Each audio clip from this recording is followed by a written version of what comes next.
Thank you again for being here today. And I also want to thank you for bringing up the plight of Evan Gershkovich. That's a tragic situation, and I very much appreciate your raising that issue here, because I think the world needs to know what Russia has done in that circumstance. Today, USAGM is before us requesting $944 million. That is a $59 million increase for fiscal year 2024, 7% above what we passed last year. As a lifelong business person, I've always had to justify any request for investment that I've had to make to demonstrate that is a good investment, that we're meeting stated goals and objectives, and that we're going to deliver value for shareholders. And I think that USAGM owes the same sort of accountability to the American taxpayers and, of course, to Congress.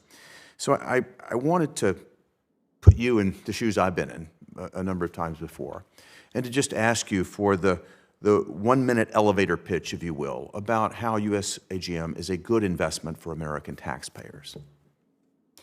Yes, Senator, thank you very much, and I'm very much in line with your way of thinking. You remember my first half of my life was spent at the Wall Street Journal, and so I have a lot of respect for that way of thinking about things.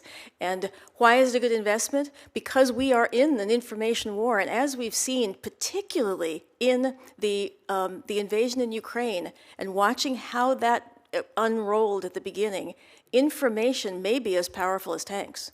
The information that we all saw helped change the course of, I think, what was going to happen there. And we are seeing now how our malign influencers are using their own information to help change the narrative and change the direction of things as well.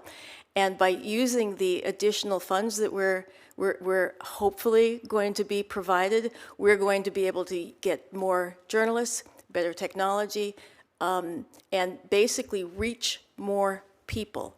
Reaching more people is what causes the impact. Having people engage with an alternative to the malign influences and to the corrupt information that they're being given. We don't push back on their narrative. That's not an effective thing. What we do is we provide alternatives in places where there are no other alternatives. So you mentioned certain metrics in your opening statement about how we are outperforming competitors. Could you shed a little more light on what those metrics are? And also, you mentioned that a specific metric in terms of for pennies. We are reaching people. Do you have any trend lines in terms of what it's costing us and how efficient? Are you gaining efficiency? Are you flat? How can you sort of clarify that for me a bit? And Senator, I would be absolutely delighted to come and share in great detail those metrics, because we have all those things. I've just actually finished a paper on what the actual cost of each individual that we reach is, and I'd be happy to share that with you right now. It varies in different parts of the world. But let me give you the things about... And I think what I'm interested in is not only the absolute cost per person reached, but also what is the trend? Again, I'm trying to get at, where are you taking the agency, and again, why this is a good investment for the American taxpayer. The trend is towards greater efficiency. Again, I would be happy to get you the figures that can buttress that argument.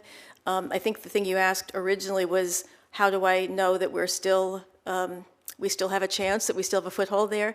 I just pulled a couple of things, since this is about Africa and Latin America. So in Nigeria right now, Voice of America reaches 1/3 of all adults. Russia's state-controlled network, RT, reaches 1%. China Radio International, less than 3%. And that's despite massive, massive investments on both their parts in those areas. In Latin America, VOA reaches 47% adults weekly in Bolivia, 24% in Colombia, 51% in Dominican Republic, and 39% in Ecuador, while Russia's RT Spanish reaches 5% or less in each market, and the PRC's CGTN reaches 6% or less. And in Cambodia, despite... I'd love to get maybe the full schedule that you're looking at. I can give you the whole thing. I've got a great map with all the pictures. There are a couple of measures, though, and this is what I'm struggling with as well. We talk about the goals being freedom and democracy. How do you think about metrics that assure us that you're obtaining the goals of freedom and democracy? Have you had a way to get at that? Yes, and in fact, I do highly respect the use of the taxpayers' fund and to make sure that we are trending in in the direction of greater efficiency.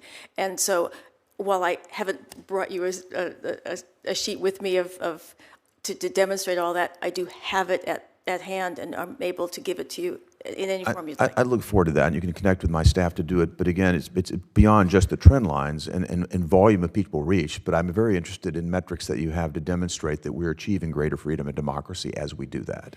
So we also developed a measurement under the second previous CEO, John Lansing, that was called an impact measure, which pulled together both the size of the audience, the growth of the audience, and things that we worked on that helped try and demonstrate the impact, such as, for example, you can say that it's got an impact when the Ayatollah personally denounces us in his Twitter feed. You can say that you must be a good reason he's doing that. When defectors from Korea say that they and their families listen to Radio Free Asia and and Voice of America, despite the fact that they face very grave dangers in doing so. There's other impact measures you can see, and for example, I'll be interested to see how you turn those anecdotes into measurable. Got all those things. Okay, great. Thank you, Mr. Chairman. Thank you.